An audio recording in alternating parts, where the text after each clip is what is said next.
King Ben-Hadad of Aram gathered all his army together. 32 kings were with him. Along with the horses and chariots, he marched against Samaria, laid siege to it, and attacked it. Then he sent messengers into the city of King Ahab of Israel and said to him, Thus says Ben-Hadad, Your silver and gold are mine, your fairest wives and children are also mine. The king of Israel answered, As you say, my lord, O king, I am yours, and all that I have. The messengers came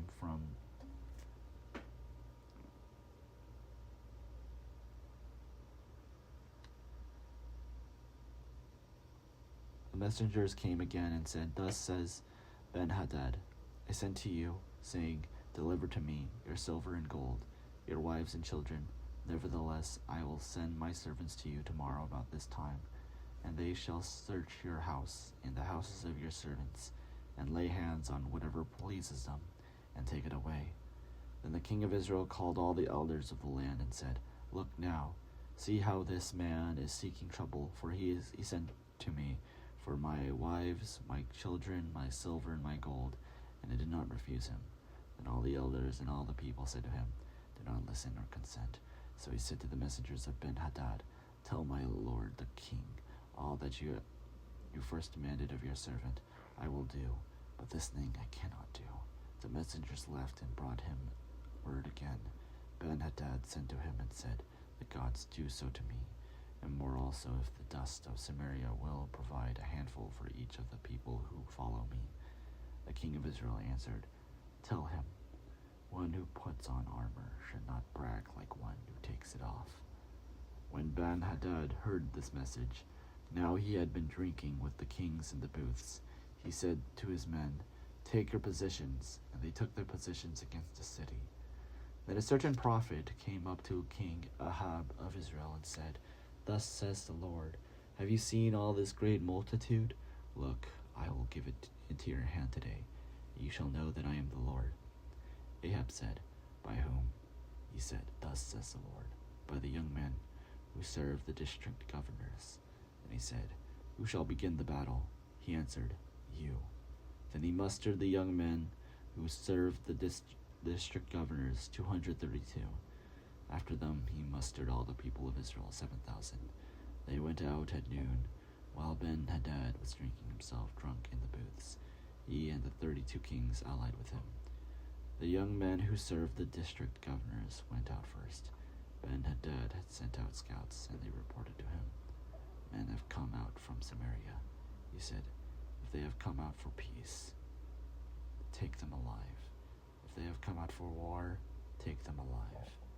But these had already come out in the city, and the young men who served the district governors and the army that followed them, each killed his man. The Arameans fled, and Israel pursued them. But King Ben-Hadad of Edom escaped on a horse with the cavalry. The king of Israel went out, attacked the horses and chariots, and defeated the Arameans with a great slaughter. Then the prophet approached the king of Israel and said to him, Come, strengthen yourself, and consider well that you have to do. For in the spring the king of Edom will come up against you. The servants of the king of Edom said to him, Their gods are gods of the hills, and so they were strong than we. But let us fight against them in the plain, and surely we shall be stronger than they. Also do this, remove the kings, each from his post, and put commanders in place of them, and muster an army like the army that you have lost, horse for horse and chariot for chariot. Then we will fight against them in the plain, and surely we will be stronger than they. He heeded their voice and did so. In the spring Hadad mustered the Arameans and went up to Aphek to fight against Israel. After the Israelites had been mustered and provisioned, they went out to engage them. The people of Israel encamped opposite them like two little flocks of goat, while the Arameans filled the country. A man of God approached and said to the king of Israel, Thus says the Lord, because the Arameans have said, The Lord is a God of the hills, but he is not a God of the valleys. Therefore I will give all this great multitude into your hand, and you shall know that I am the Lord. They encamped opposite one another 7 days. Then on the 7th day the battle begun. The Israelites killed 100,000 Aramean foot soldiers in one day. The rest fled into the city of Aphek, and the wall fell on 27,000 men that were left. Ben-Hadad also fled and entered the city to hide. His servants said to him, "Look, we have heard that the kings of the house of Israel are merciful kings. Let us put sackcloth around our waists and ropes on our heads, and go out to the king of Israel. Perhaps he will spare your life." So they tied sackcloth around their waists, put ropes on their head, went to the king of Israel and said, "Your servant Ben-Hadad says, 'Please let me live.'" And he said, "Is he still alive? He is my brother." Now the men were watching for an omen. They quickly took it up from him and said, "Yes, Ben-Hadad is your brother." Then he said, "Go and bring him." So Ben-Hadad came out to him, and he had him come up with the chariot. Ben-Hadad said to him, "I will restore the towns that my father took from your father, and you may establish bazaars for yourself in Damascus, as my father did in Samaria."